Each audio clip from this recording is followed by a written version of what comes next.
It's Johnny Venezia with Rotowire, and we're talking 4 hot waiver wire ads you need for your fantasy team today. First up, we're going to go Wenceel Perez of the Detroit Tigers. Only 8% owned in Yahoo Fantasy Leagues, but it's been a pretty good go of it for Perez here in 2025. Batting .301 with 6 bops and a .983 OPS.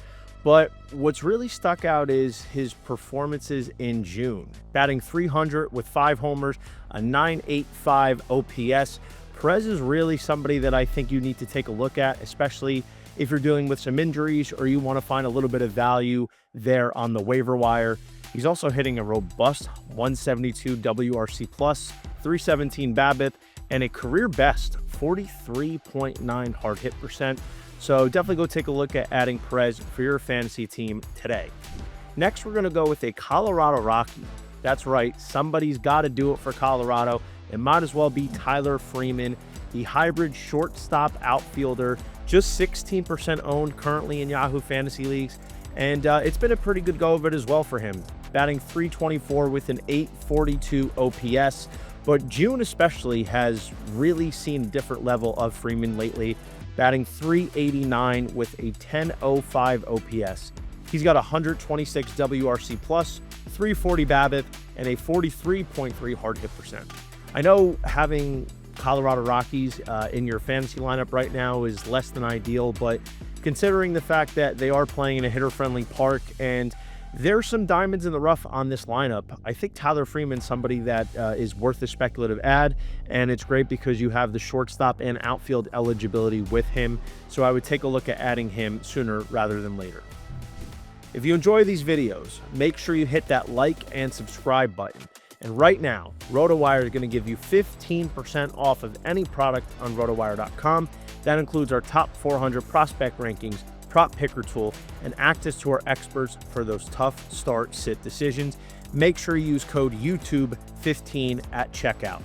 Also, I'm publishing my MLB draft prop articles where you can bet on the draft and potentially get some good value and make some money. Done pretty well the last couple years with the MLB draft. Let's get back to the diamond here with Jacob Lopez.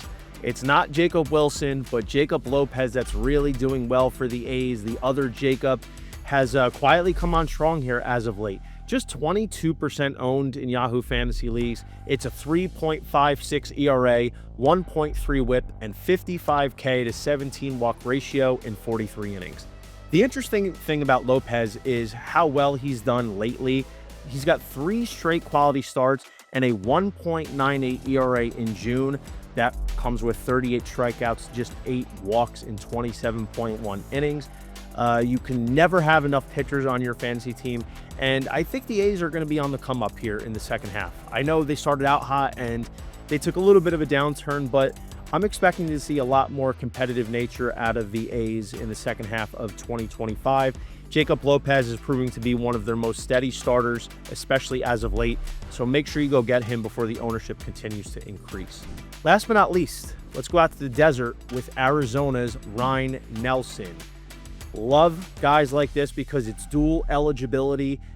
Technically, he's qualified a little bit more as a relief pitcher, but lately he's gotten himself into the 5th spot in Arizona's rotation, and he's done pretty well. It's a 3.71 ERA overall this year with a 1.05 whip, 52 Ks to 21 walks in 60.2 innings. He's got 3 straight starts of at least 5 innings with less than 2 runs.